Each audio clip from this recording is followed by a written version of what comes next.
Hi and welcome. So I'll give everybody some time to join in. My name is Amanda.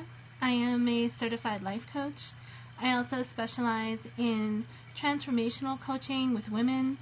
I consider myself a courage catalyst. I believe that we all have gifts inside, and sometimes we just need a little bit of guidance and support to get there. So today, my goal is to talk to you about self-reflection and self-love, and to give you some things to really reflect on and see if maybe there are some areas that you need to work on internally to help you grow. The first that I want to talk to you about is if you speak unkindly to yourself, if you have a lot of inner self-doubt. Sometimes we say things to ourselves that we wouldn't even say to our worst enemy. And what we need to practice is treating ourselves like we would treat our best friend. Think about when you're feeling down on yourself, are you constantly beating yourself up and saying things that do not support your end goal? What we need to do is practice implementing tools to build ourselves up instead of tearing ourselves down. So take some time and reflect if that's something that you think might potentially be impacting you. Another one that you want to look at is, are you putting too much emphasis on what others think about you? Are you holding parts of yourself back? And this is something that it's so common now. With social media, everyone is comparing themselves to others and they want to do better. They're saying, okay, this person has this, now I need to get this. And it's such an unfortunate thing. People are living in a life of comparison right now. That's really what's happening.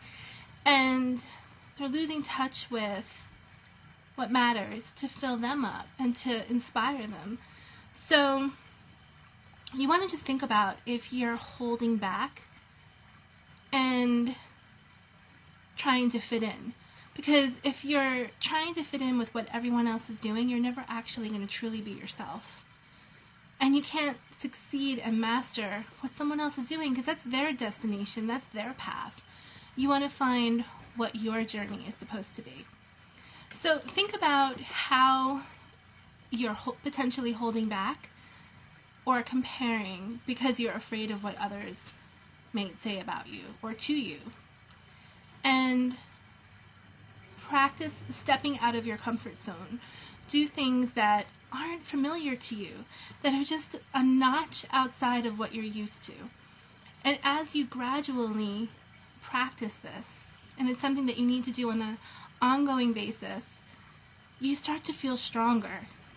And in the studies of positive psychology, it actually shows that instead of having this master plan, this master goal, and trying to jump right to the top, by doing small little steps along the way, that's how you're building up your courage, building up your confidence.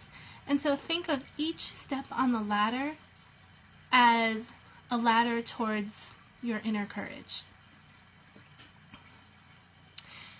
The third is, do you ever notice that you're unfairly judging other people? Do you find that you're extremely harsh or judgmental of other people unnecessarily, and you find yourself maybe gossiping, talking about what other people are doing, focusing a lot on other people?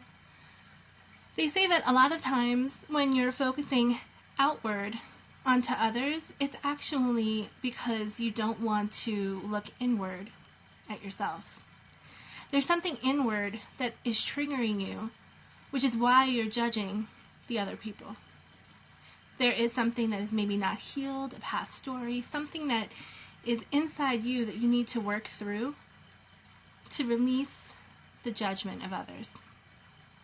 What I always recommend to people is, if you find that you're highly judgmental of others, practice curiosity.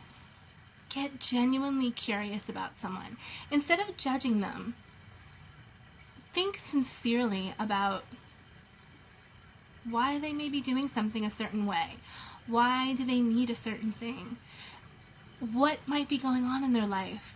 if you're genuinely curious about someone, you can't judge them because you can only experience one true emotion at a time.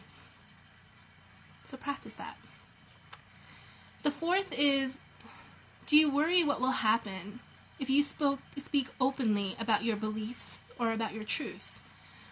Sometimes people will hold themselves back because they're afraid of being vulnerable.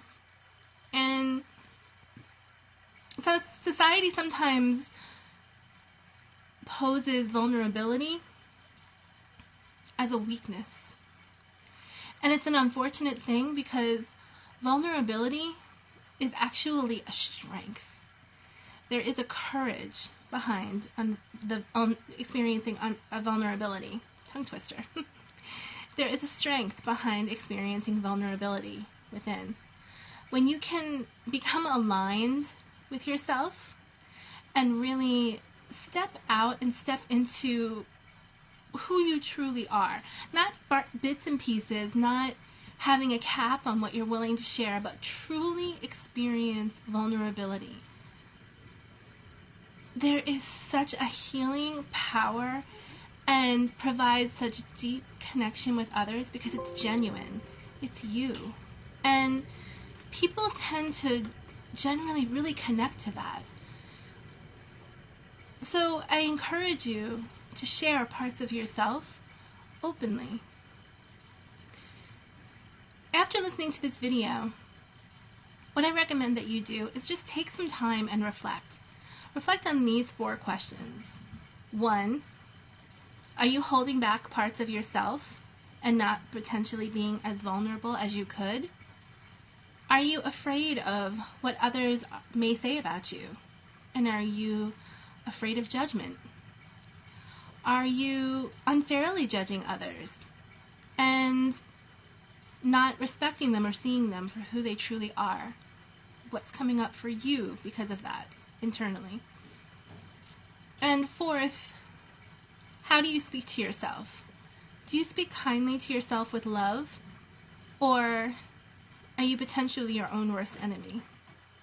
These are things that I work with my clients. We work together one-on-one, and I also have a group coaching program. So if you go through this exercise, you still feel stuck, you still feel like maybe you need more, then I recommend reaching out. My website is empowerlifecoach.com. We can set up a time and talk about what's best for you, if you would do better with a group coaching or one-to-one coaching. And coming up in May, I have my Empowered Living program. So that's a group coaching program. It's virtual. People from all over can join. And we work through all of this and so much more. So if you're interested particularly in group coaching, you can go to my website. It's empowerlifecoach.com/ELP. Stands for Empowered Living Program. That's my signature program. I offer it 4 times a year. I actually opened up a second one for this quarter in May because April was full. So get in now while you can. And I look forward to hearing from you. If you have any questions at all, don't hesitate to reach out. I love hearing from each and every one of you.